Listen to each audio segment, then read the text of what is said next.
monde équestre, Sophie Catherine Laflamme est bien connue. C'est une cavalière d'expérience, une habituée des compétitions de saut.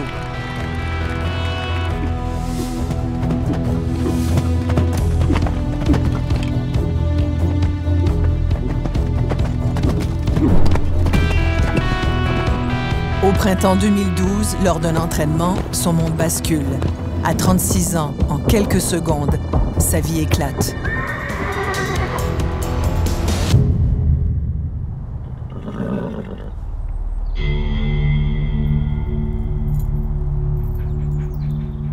Quand on monte à cheval, on sait qu'on va tomber, c'est sûr. Puis ça, c'est le genre de plonge, si on veut, que on prend là, 1 fois, 2 fois, 3 fois, 4 fois, 10 fois, 100 fois, 1000 fois. J'en ai pris des plonges comme celle-là, là, des tonnes et des tonnes de fois. Il n'est jamais rien arrivé comme ça. Moi, je suis l'entraîneur de Sophie. Sophie prenait à peu près environ 2-3 cours semaine. Alors, c'était durant un entraînement qui était de routine. On commençait, dans le fond, à faire les exercices pour emmener à pouvoir pratiquer les parcours. Parce qu'avant un obstacle, il y a un certain nombre de foulées. Puis nous, dans le fond, à cheval, on essaie de prévoir. Avant le saut, il me reste, je sais pas, 5 foulées, 4 foulées, 3 foulées. C'est un obstacle qu'elle venait de prendre 3-4 fois. C'était pas quelque chose qui était difficile à exécuter. Il avait commencé à sauter, il avait pris son envol. Mais vu que moi, j'ai demandé d'en rajouter une, ben il dit « OK, j'y vais pas. » Dans le fond, elle veut pas que j'y aille, donc je vais pas. Fait qu'il a arrêté. Moi, à ce moment-là, j'ai passé par-dessus bord. J'ai fait comme une grosse balloune par-dessus lui, si on veut. J'ai entendu crack, mais je savais. Je savais tout de suite, dans le fond, quand je l'ai senti puis je l'ai entendu. Je tombais à terre, puis il y avait comme plus de son, plus d'image.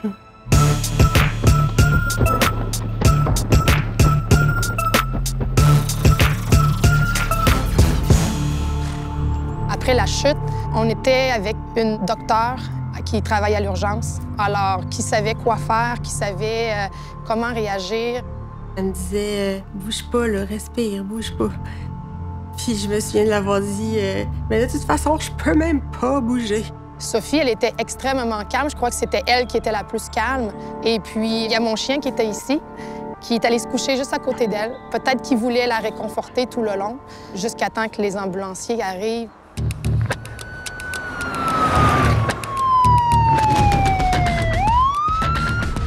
Je me souviens d'avoir eu mal au cœur beaucoup, dans l'ambulance surtout.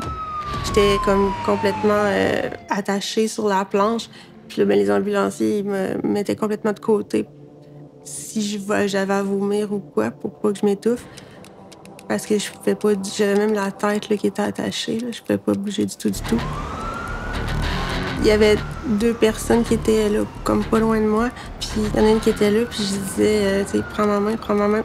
Je répétais ça beaucoup. Elle m'a comme fini par me dire, ben, je l'ai, ta main. Là, en voyant que je sentais pas ma main, on dirait que là, c'est là que je l'ai comme plus réalisé, dans le fond, là. Puis je me souviens d'y avoir répondu comme, ben, tu sais, je le sais que je viens de me casser le cou, tu sais. Puis là, on dirait que les gens, c'est comme de me rassurer, de me dire, ben, des fois, c'est temporaire, des fois, ça peut revenir. Mais je sais pas, on dirait que je le savais en dedans de moi-même.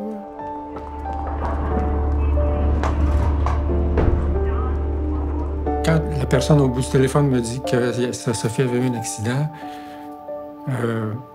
j'ai pas été capable de rien dire. J'ai figé sur place, puis j'ai donné le téléphone à ma femme. La première chose que j'ai demandé, c'est est-ce qu'elle est consciente? Est-ce qu'elle est encore consciente? Et il m'a dit oui, mais c'est très sérieux et c'est très grave. Alors, on s'est rendu à l'hôpital et là, on a vu le sérieux. Ils nous déshabillent, mettent en jaquette d'hôpital, bon, tout ça. Puis là, ils commencent à faire les tests, la fameuse test de l'aiguille. Est-ce que tu sens? Est-ce que tu sens? Est-ce que tu sens? Est-ce que tu peux faire ce mouvement-là, ce mouvement-là? Non. Je me souviens qu'ils voulaient m'intuber. Parce que dans le fond, à la hauteur de ma fracture, en fait, normalement, je devrais avoir une bonne atteinte là, au niveau pulmonaire. Donc, elle me disait, tu peux pas respirer, il faut qu'on t'intube. Puis je m'ostinais avec. Je disais non. Non, je respire, je suis correcte. Je respire encore pour m'ostiner avec toi. Fait que c'est sûr que je respire encore. Fait qu'ils n'ont pas eu le choix de respecter ça. Le lendemain, ils m'ont opéré pour refaire les vertèbres, mettre une plaque et tout ça, solidifier le tout puis décompresser. Avec l'anesthésie puis tout ça, ils n'ont pas eu le choix de m'intuber, là. Elle était sur respirateur. On se demandait si elle était pour passer au travers. Et non, elle a continué. Elle a comme réussi à vaincre le respirateur, si on peut parler ainsi. C'était comme une première victoire pour elle. Ses amis qui venaient éclataient en sanglots. Je veux dire, c'est sûr que c'est traumatisant. La voir, Sophie, dans cet état-là, c'était vraiment pas facile. Je dirais qu'au début, ça allait vraiment pas bien quand moi-même je la voyais comme ça. Les premières semaines, je dirais, à l'hôpital, ça a été super intense. J'étais comme la seule amie sélectionnée pour venir prendre des nouvelles de Sophie et donner les nouvelles du monde aussi. Elle était aux soins intensifs pendant quand même un certain temps. Je dirais les 3 ou 4 premiers mois, j'allais la voir à chaque jour, justement pour prendre soin d'elle, parce qu'elle avait besoin d'aide, de soutien. Déjà, je peux pas bouger, fait que je peux pas écrire. Je peux pas parler parce que j'ai des tubes. Fait que là, communiquer commençait à être un peu compliqué.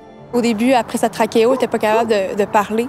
Donc, je lisais sur ses lèvres. Puis j'étais une des seules personnes qui était capable de lire sur ses lèvres parce que je comprenais ses expressions, vu qu'on était tout le temps ensemble avant. Je comprenais comment ça gesticule et tout ça. On a travaillé quand même vraiment, vraiment fort à l'hôpital pour essayer d'avancer le plus possible parce que ce qui arrive aussi, c'est que plus le temps avance, moins les chances de retour sont importantes. Donc, c'est pour ça qu'il faut travailler vraiment fort les 3 premiers mois, puis après ça, les 6 premiers mois, la première année, pour essayer d'avoir le plus de retours possible, là.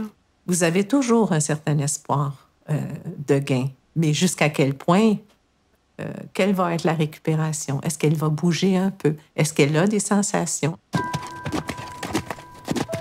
Malgré tous les espoirs, le verdict est tombé. Les médecins sont unanimes. Sophie Catherine est tétraplégique. Ses jambes, ses bras et ses mains ne réagissent plus. Ses vertèbres, ses 3 et ses 4, ont été fracturées. Elles ont dû être fixées au moyen d'une plaque et de vis.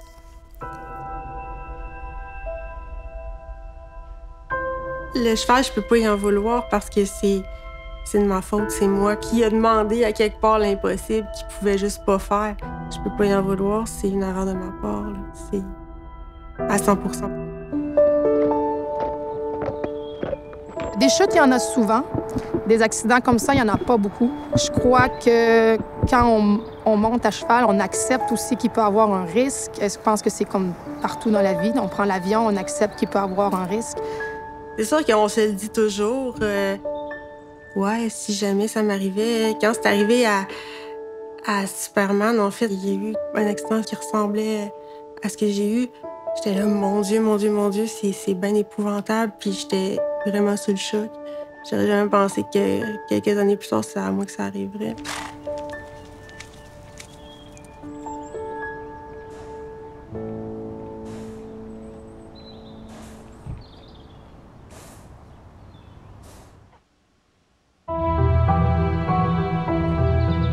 Pour la famille, le choix d'une maison bigénérationnelle s'est imposé. Les coûts pour l'adapter ont toutefois été énormes. Ils ont vendu chacun leur maison pour vivre ensemble. C'est juste la corde, puis... Est-ce correct? Oui, tout fait. Je lâche ta chaise? Ouais. Oh, attends un peu, j'ai juste un ongle qui me rentre dans la main. Tu veux-tu mettre ton pouce par-dessus? Non, il va te rentrer dans ouais, ton non, dos. c'est ça. Ouais, comme ça, c'est correct. Nous étions tous les deux à la retraite. Moi, je venais de prendre ma retraite, ça faisait 1 an. Donc, on se disait, enfin, on va pouvoir un peu relaxer. Donc, tout ça a été remis en cause. C'est bon. Okay. Merci. OK. Moi, à ce moment-là, tout de suite, j'ai dit, on te laissera pas. Je veux dire, il n'est pas question qu'on te place. C'était... Je m'excuse, ça, je veux pas.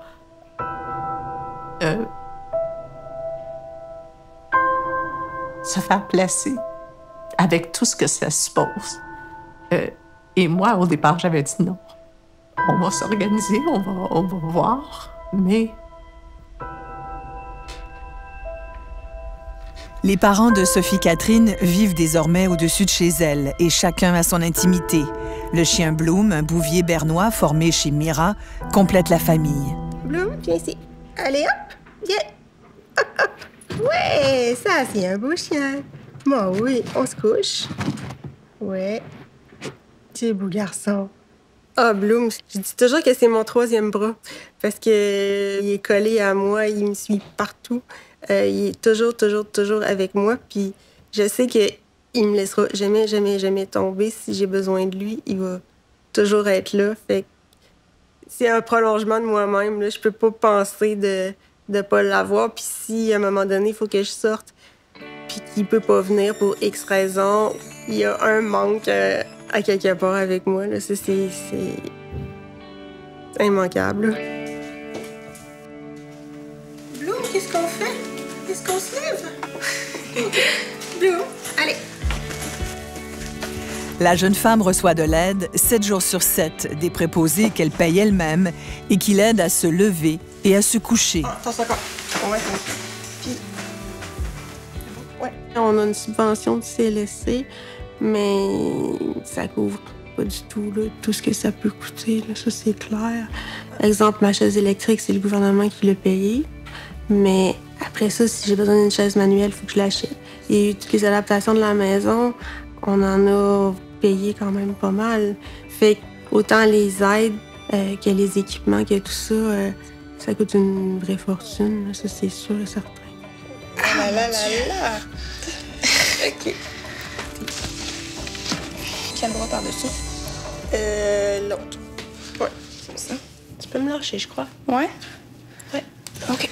Étant donné que mes parents demeurent en haut de chez moi, ben, je peux faire appeler. Là, on a un système de boutons. À ce moment-là, mon chien peut sonner. Ouais, t'es un beau chien. Puis si j'ai un problème, puis à ce moment-là, ma mère peut descendre. Est-ce qu'on pourrait avoir une bouteille d'eau, s'il vous plaît? Oui. Est-ce que t'en as ici ou faut que je monte en haut? Je vais prendre en haut, là. Moi, tout ce que j'espère, c'est donner à ma fille des outils pour qu'elle puisse continuer quand nous, on sera partis, qu'elle puisse avoir des moyens, les moyens de vivre, d'avoir un peu de bonheur, d'avoir un peu d'éclaircie à travers des difficultés. Mmh. Merci. C'est bon. Il y a beaucoup de choses qu'elle fait. Ça peut être les repas, ça peut être l'aide pour les soins, mais je dirais que principalement, c'est la présence. Les nuits aussi, si j'ai besoin, ben, je sais que je peux l'appeler. La nuit, ce qui est le plus difficile, en fait, c'est d'être attentif, d'avoir la certitude qu'on ne rate pas une sonnette, qu'elle n'est pas en bas, mal prise et qu'on n'entend rien. Alors, il y a une angoisse, il y a un petit peu d'anxiété qui s'instaure. On sait qu'on doit dormir, mais on dort un peu vraiment sur une oreille. Dans le bonhomme, non? Oui. Quand elle sonne, ça peut être pour différentes raisons. Les pieds sont mal placés et donc ça lui occasionne des douleurs. Ses orthèses peuvent être trop serrées. Il peut y avoir qu'elle a des spasmes. Des fois, il faut surveiller la sonde. Est-ce qu'elle bloque? Elle est bien placée. OK. 1, 2, 3.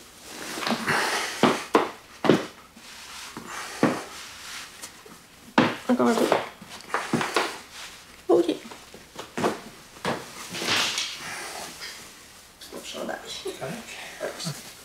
Je torse mes épaules sur la bas.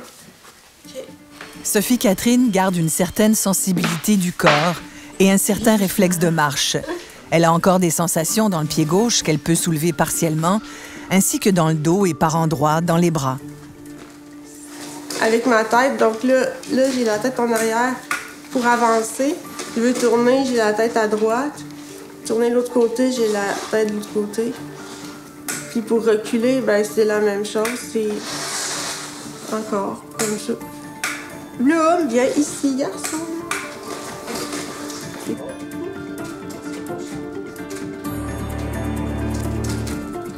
Pour sortir ou voir ses parents, elle prend un petit ascenseur qui relie le sous-sol au garage et au 2e étage. Bloom, viens. Bouton. Allez. Bouton. Encore. Ouais, t'es un bon chien, toi.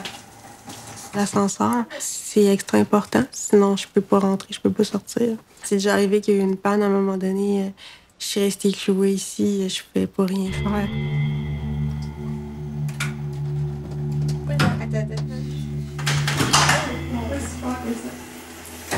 On est attaché à Sophie. Notre vie tourne autour d'elle maintenant, c'est évident. Disons qu'on peut la laisser seule 1 heure, mais j'ai toujours des craintes. Si elle est dans un fauteuil, non pas dans son fauteuil roulant, comment elle peut sortir s'il arrivait... on a beau dire, ça n'arrive pas, mais il y a des choses qui arrivent. En général, si moi je sors, mon mari reste, l'inverse est vrai. Et à 2, on pallie, chacun, on a nos forces. C'est sûr que d'être comme je suis, là, on se cachera pas que la qualité de vie peut être quand même moyenne. Là. C'est sûr que des fois, je disais, j'aurais peut-être été mieux de plus avoir toute ma tête, comme ça, je m'en rendrais pas compte. Ou tant qu'à ça, j'aurais peut-être pu mourir. Ça aurait été moins compliqué, en fait.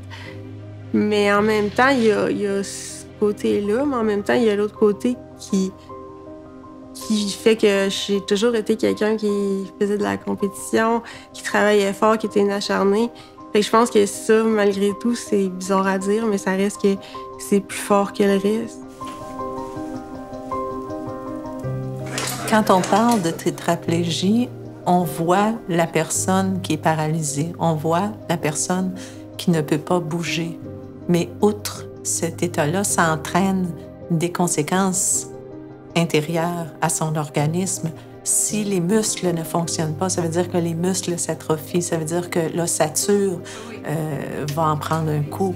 Elle a des médications aussi contre la douleur qui peut varier. Selon la température, elle est toujours gelée, je vous dirais.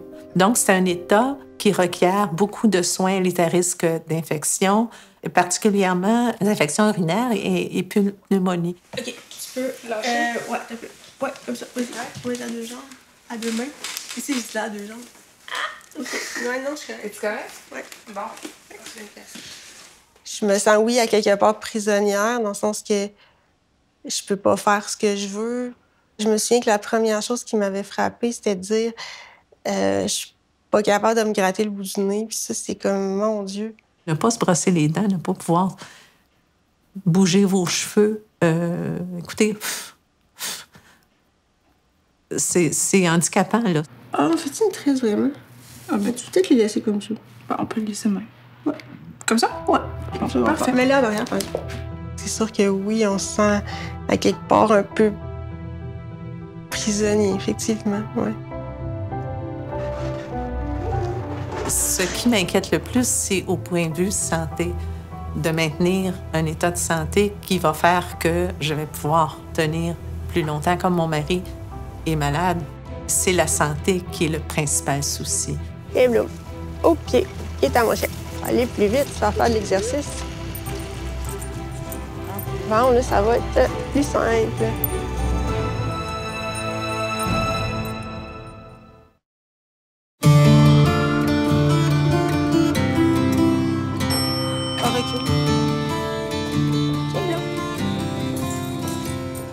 Au pied. Ouais, bien, Bloom. Allez, au pied. Sophie Catherine a décidé de retourner à l'hôpital Enfant Jésus. Elle retrouve aujourd'hui, après 4 ans, 2 des intervenantes qui l'ont suivie au tout début dans la phase critique. Oui. Ben oui. Salut! On était contents d'avoir des bonnes nouvelles de toi. Ça fait longtemps. Ben oui. Quand j'ai commencé à la voir aux soins intensifs, pour les 2-3 premières semaines, il n'y avait vraiment aucun mouvement, ni de ses bras, ni de ses jambes. Elle haussait les épaules simplement. Il n'y avait aucun autre mouvement possible. Au début, il n'y a rien qui se passe là, pendant les 2 premières semaines comme il faut.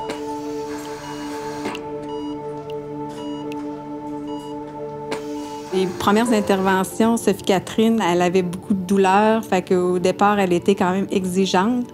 Elle pleurait beaucoup quand on allait travailler avec elle. C'est sûr que ça, c'était difficile sur le moral de Sophie Catherine parce que c'est confrontant de réaliser à chaque jour que ça l'avance pas à ce niveau-là. Tu voulais beaucoup, puis dès que je retestais, puis j'essayais de voir, puis essaye de bouger ça, puis là, t'es couché, puis tu vois pas, puis ça bouge-tu, puis tu vois avec le visage que tu veux, puis il y en a pas de mouvement. Fait que c'est toujours à chaque jour un peu un petit deuil de dire ça réussit pas encore.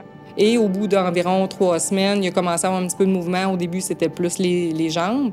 Les bras, c'était plus faible. Après, plus ça allait, plus j'avais comme un petit peu des choses qui avaient l'air de vouloir débloquer un peu et tout. J'avais un petit peu des retours de mouvement puis tout ça. Et à ce moment-là, on a commencé à travailler en collaboration, l'ergothérapeute et moi, quand il y avait un petit peu plus de mouvement. Ça a été difficile parce que les premières fois, Sophie Catherine, elle pouvait pas tenir toute seule au bord du lit. On devait être une devant elle, une derrière elle, puis elle se tenait pas du tout. Quand on a commencé à faire du assis sur le bord du lit, j'ai regardé la physio, puis je me souviens, j'avais encore ma trachéo, donc je parlais toujours pas, que j'étais encore branchée.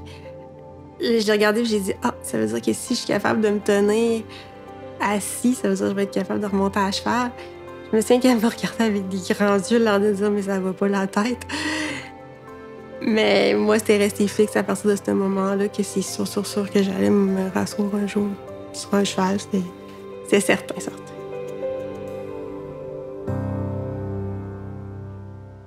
Aux soins intensifs, je me souviens que quand tu parlais pas juste sur les lèvres, puis des fois, on veut pas faire dire le mot que c'est pas ça, mais j'avais vraiment trouvé ça particulier de c'est bien ça, là? On est-tu en train de parler de cheval, d'équitation, puis déjà... c'est sûr, j'ai été très surprise. J'avais jamais eu de demande de ce type-là, là, dans une condition aussi aiguë que celle-là. Là. Elle voulait monter à cheval, mais en même temps, elle n'était pas non plus dans le déni. Elle savait que ça allait être un gros défi, puis qu'elle avait beaucoup de travail et d'exercice à faire. Là.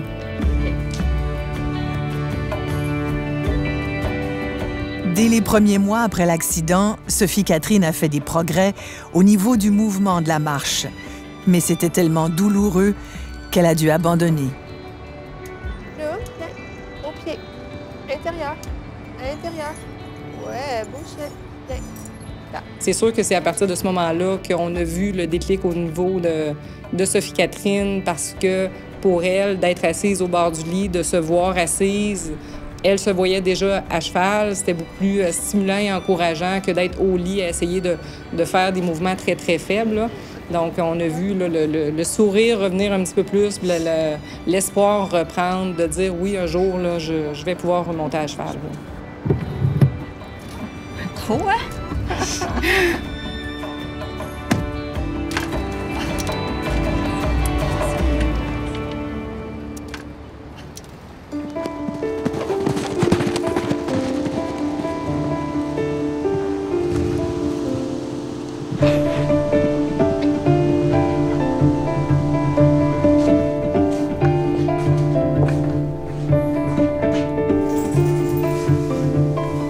C'est en sautant à cheval que Sophie Catherine est devenue tétraplégique, mais c'est aussi à cheval qu'elle travaille aujourd'hui à retrouver la mobilité de ses membres. Certains professionnels de la santé utilisent l'hypothérapie, le cheval, comme approche thérapeutique. Sophie et moi, on partage la même passion. Puis quand l'accident est arrivé, puis qu'elle m'a dit dès les premiers instants qu'elle voulait remonter à cheval, c'est devenu très important pour moi de l'accompagner là-dedans parce que je sais que le sentiment que ça fait de côtoyer et de monter à cheval. Donc, c'était important pour moi de continuer ça avec elle puis de continuer de l'accompagner là-dedans. Le cheval, il est-tu comme d'habitude? Il est-tu correct? Oui, il est smooth, un peu plus froid avec le vent, tout. Puis... Je dirais qu'il est sorti en masse ce matin. D'accord. L'hypothérapie, en fait, c'est une discipline ou une approche qu'on va utiliser en réadaptation, soit en ergothérapie, comme moi je fais, ou en physiothérapie, ou même un orthophoniste pourrait l'utiliser. Où est-ce qu'on va aller utiliser le mouvement tridimensionnel du cheval pour le transmettre à la personne qui va être positionnée sur le cheval pour aller chercher différentes réponses motrices selon les objectifs qu'on veut atteindre. C'est sûr que pour Sophie, bien, on a la dimension aussi extrêmement significative du fait qu'elle est une cavalière émérite, qu'elle a toujours été, puis qu'elle a son projet de vie finalement de remonter à cheval. Monter à cheval, il y a beaucoup de gens qui pensent que c'est pas forçant, que c'est le cheval qui fait tout, mais c'est quand même un sport qui demande énormément. Donc, même dans ma condition, juste le fait de m'asseoir à cheval, même s'il y a quelqu'un qui m'aide un peu, ça me travaille énormément au niveau du corps. OK, fait que quand t'es prête, Sophie, pour les premières fois, je vais te demander même de donner un petit peu de jambes, réveiller Twilight. On est parti.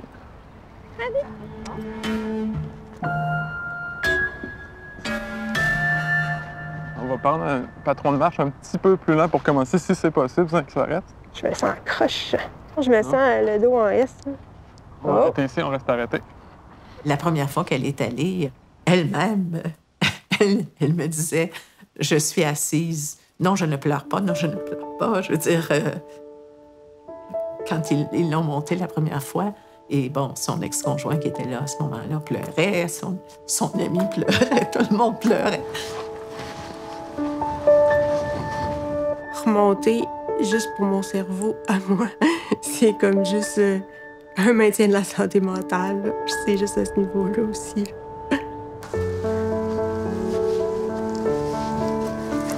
Viens pas, ça va bien.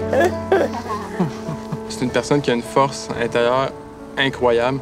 Je dirais que je me sens même peut-être jusqu'à un certain point témoin privilégié de pouvoir être témoin de ça à toutes les fins de semaine, de voir Sophie qui fait mentir toutes les probabilités. C'est assez exceptionnel ce qu'elle a réussi à faire, puis aujourd'hui encore, tu sais, elle m'a impressionné. Je te plie juste un petit peu les bras, Sophie. On va monter l'épaule un petit peu. Et mon rôle, c'est d'accompagner Jean-Sébastien, dans le fond, de supporter Sophie, de la tenir, de m'assurer qu'elle soit toujours bien assise sur le cheval. Et justement, parfois, Jean-Sébastien a besoin de dégager ses mains pour faire d'autres mouvements. Donc, à ce moment-là, je prends le relais. Et en temps normal, quand on marche ou quoi que ce soit, c'est quand même important de la soutenir au niveau de ses jambes et tout. Donc, on essaie de lui apporter un support maximal pour faciliter l'exercice. Si je peux me tasser les hanches un peu vers toi encore. Ah! C'est prête, on te donne le maximum de jambes pour le faire partir. OK. T'es prête? Oui, c'est bon. C'est bon, on est parti. Yes! En étant à cheval, le simple fait d'y être, le cheval avec son mouvement et ses impulsions va faire en sorte que Sophie va travailler son tonus musculaire, va reprendre des mouvements de coordination tranquillement et va maintenir à tout le moins sa capacité physique et son tonus musculaire. Elle a retrouvé quand même une certaine musculature au niveau de son tronc, une certaine musculature aussi au niveau de ses jambes. Elle est capable de nous accompagner. Par exemple, quand on la soulève d'un siège ou quoi que ce soit, elle nous aide en se soulevant un petit peu elle-même. Le feeling d'être à cheval, je pense que c'est unique. C'est de faire équipe avec une espèce de grosse bête en dessous de nous, puis d'arriver comme à faire le meilleur team possible avec un animal. À Saint-Nicolas, on aide aussi des enfants autistes, des personnes avec des problèmes de santé mentale, une déficience physique ou intellectuelle.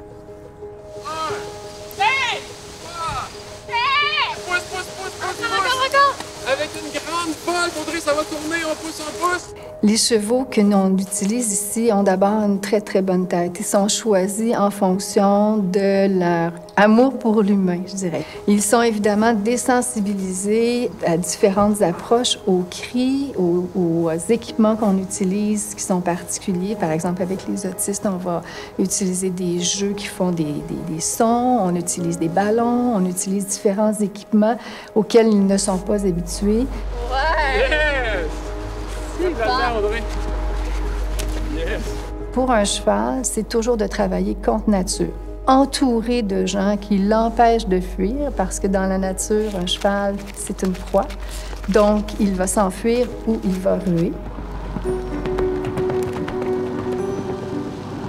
Quand elle vient ici, Sophie, c'est une personne qui va se donner à 150 %. J'ai déjà débarqué, Sophie était presque en train de, disons, s'évanouir. Elle va tellement vouloir en donner toujours plus. Donc, c'est quelqu'un qu'il faut même peut-être des fois mettre des limites. On dirait que quand elle est à cheval, il n'y a rien d'autre qui compte. On dirait que la maladie n'est plus là, les douleurs sont plus là. On dirait que c'est quelque chose, un moment d'évasion pour elle qui lui fait un peu oublier la réalité du quotidien. Et ça fait beaucoup de bien. T'as bien fait ça, petit loup. Viens. Viens-tu? Viens dans la vidéo. Ouais. C'est sûr que le soir même, quand je reviens, c'est sûr que là, on est plus fatigué et tout ça. Mais c'est sûr que ça augmente la motivation aussi de vouloir y retourner. Là. surmonter, je veux dire. C'est comme ça a été toujours ma vie, puis ça va toujours l'être encore, là. Ça, c'est sûr.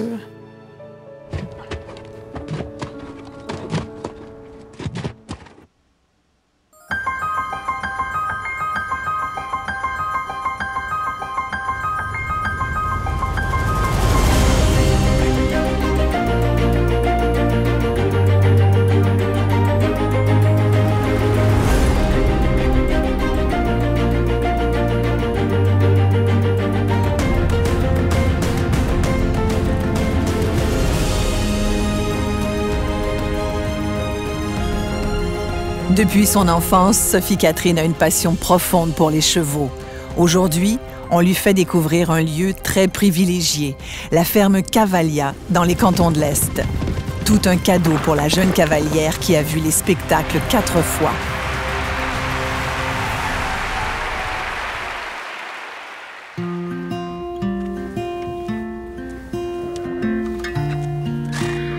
Viens, Blue.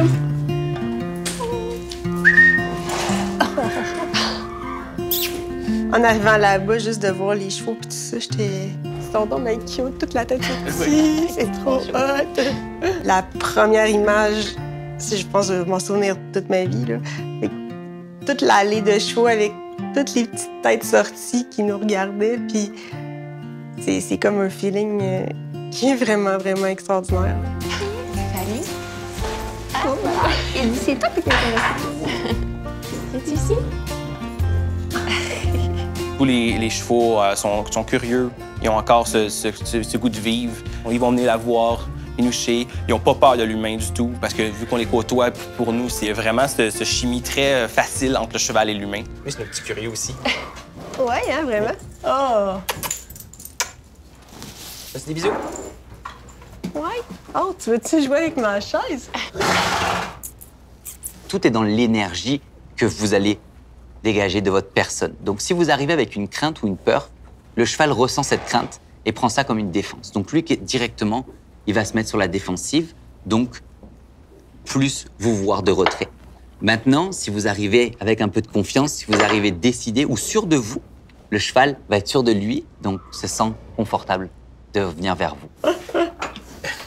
Il est vraiment allumé, lui. Oh oui. On a 60 chevaux ici. On a 45 chevaux à la retraite et 15 chevaux qui sont à l'entraînement, qu'on prépare pour envoyer sur Cavalia ou Odysseo.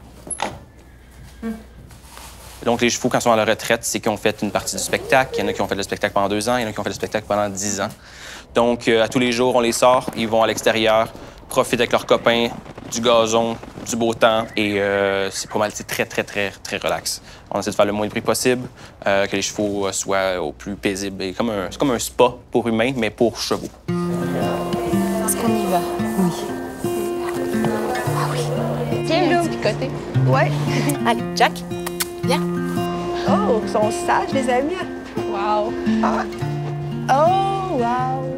Il y avait les 3 chevaux alignés, un à côté de l'autre, tout sages, qui nous regardaient puis qui avaient l'air de juste de nous attendre puis de dire ben viens jouer avec nous. C'était juste ça, c'était comme quelque chose qui est assez unique. On n'a pas ça à tous les jours. Bon, déjà, tu vois, il veut en savoir un peu plus.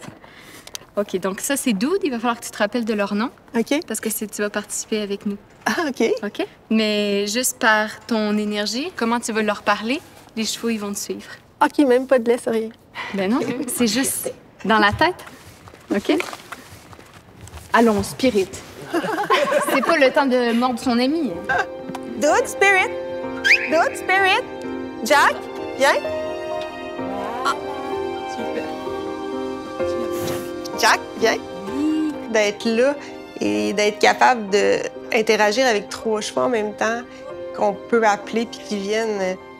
Le feeling est assez incroyable. En fait, je dirais que j'avais pas ressenti ça depuis quand même vraiment longtemps. Oui, un bisou.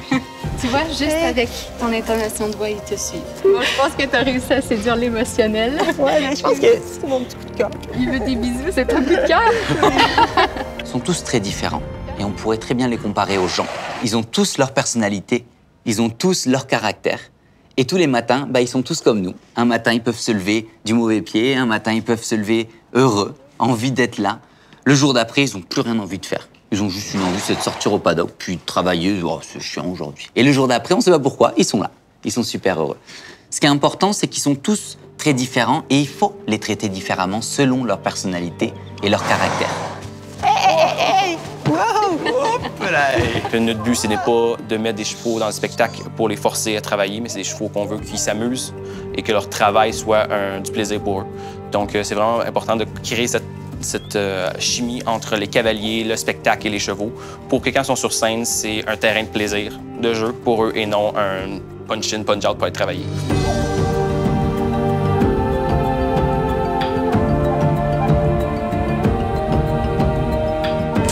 Vámonos. Venga. Honnêtement, là, je pense que c'est un privilège qu'on n'a pas normalement de voir ça. De voir comment ils travaillent, de voir comment ils sont en lien avec les personnes. Donc, je trouve ça vraiment... je serais restée ici toute la nuit, je pense. Peu importe l'âge qu'on a, je pense qu'on regarde ça avec des yeux d'enfant d'une façon ou d'une autre. C'est sûr que je pense qu'on est au milieu, on se regardait, on disait ça, c'est comme vraiment un job de rêve de toute façon. C'est sûr. Allez, Jacouille! Nice. Sophie a toujours été très volontaire, très décidée et très en contrôle de ce qu'elle veut faire. Vous ne choisissez pas à sa place. Vous ne faites pas les choses à sa place.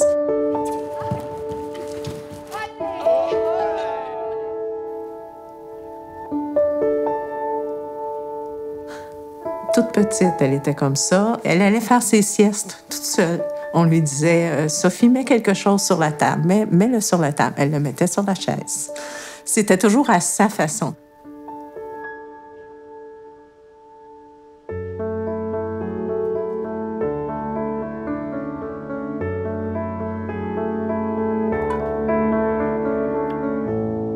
Oui, allô?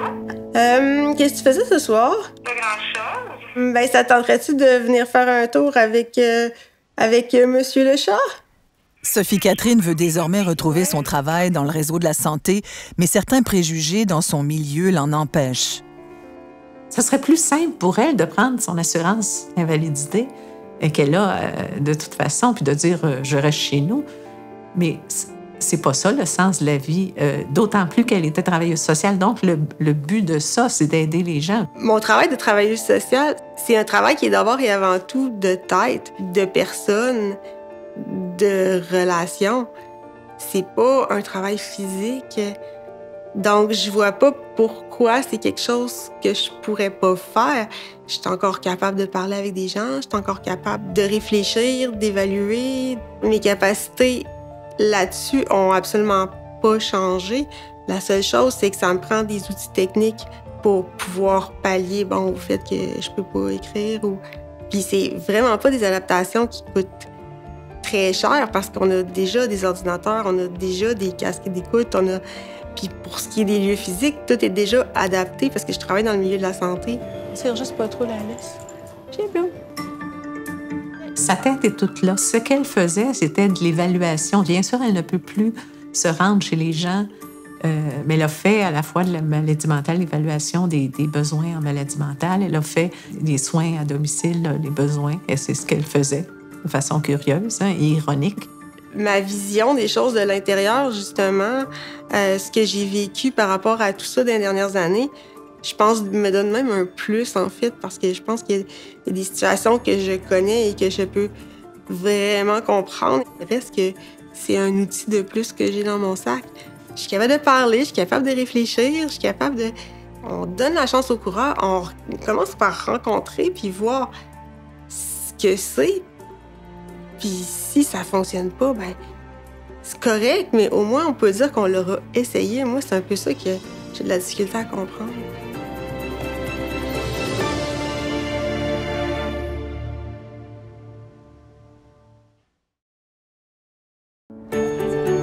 Aïe, aïe, aïe, aïe, aïe.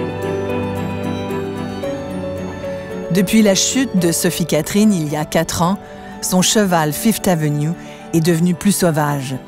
Avec ses amies, toutes des cavalières, elle retourne souvent le voir à la pension de Saint-Apollinaire.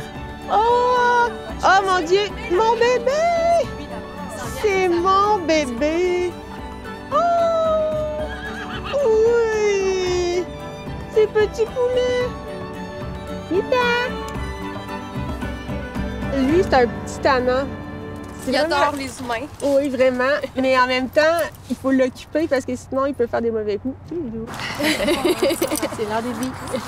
C'est pour ça qu'il était bon aussi en concours, parce que c'est un cheval qui aime ça, qu'on le regarde, qui aime ça dire « je suis beau, je suis bon ». C'est sûr que j'adorais la compétition, le feeling un coup rendu là-bas. C'était vraiment extraordinaire. Là. Puis en plus, avec le cheval que j'avais là en ce moment, j'ai toujours dit que c'est un cheval de show, dans le sens que lui, il rentrait dans le ring, puis on dirait qu'il le savait. Là. Il se rendit sel en colleux, puis on aurait dit qu'il faisait « regardez-moi, ça va être moi le meilleur ».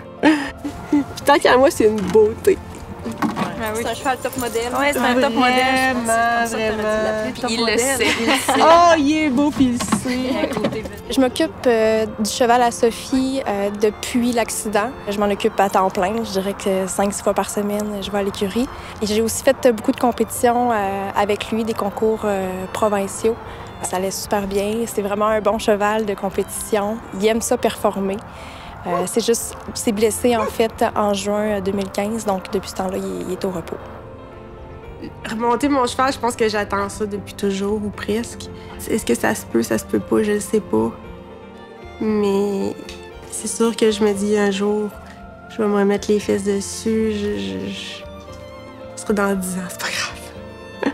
Il va devenir vieux, puis il sera plus capable d'avancer, fait que ça va être parfait. Ta barouette! Doucement. Il est à vendre! Hey, la politesse! Hey. Ah, t'as une petite partie de mon gars, là. C'est sûr que Sophie, c'est une persévérante. Je dirais que dans 10-15 ans, je la vois encore comme elle est aujourd'hui. Donc, elle lâche pas le morceau quand elle a une idée en tête. Ce qu'elle voulait, elle voulait repousser ses limites. Donc, on est allé faire du snorkeling ensemble, de la plongée en apnée aux îles Turquoises l'année passée ensemble. Ça a été vraiment un super beau voyage. Une quadriplégique qui essaie de la plongée en apnée, c'est assez exceptionnel. Même la personne qui nous accompagnait, l'accompagnateur, il n'en revenait pas qu'elle essayait de faire du snorkeling. Sophie, ça a toujours été une personne que j'ai perçue comme étant très énergique, avec beaucoup d'ambition. Elle a toujours des rêves auxquels elle s'accroche puis elle essaie de les accomplir. Puis je dirais qu'avec l'accident, ce que j'ai découvert de sa personnalité, c'est que c'est une personne extrêmement forte. Elle a beaucoup de détermination et de courage. Sophie a toujours eu des amis fidèles et des amis de qualité, je vous dirais. C'est quand même assez exceptionnel de voir des amis rester, la soutenir, la visiter. Veux-tu me tasser un peu? Tasse-moi un petit peu vers le côté, comme. Non, les pieds vers là. Il faut comprendre aussi que les gens associent beaucoup la paralysie, la tétraplégie, on dirait avec le fait d'avoir un traumatisme crânien ou de ne plus être là intellectuellement. Mais la tête, elle est intacte. La tête, quand vous la voyez, quand vous lui parlez, c'est la même fille, c'est les mêmes émotions, c'est le même sourire. C'est Sophie. Il est gourmand, hein?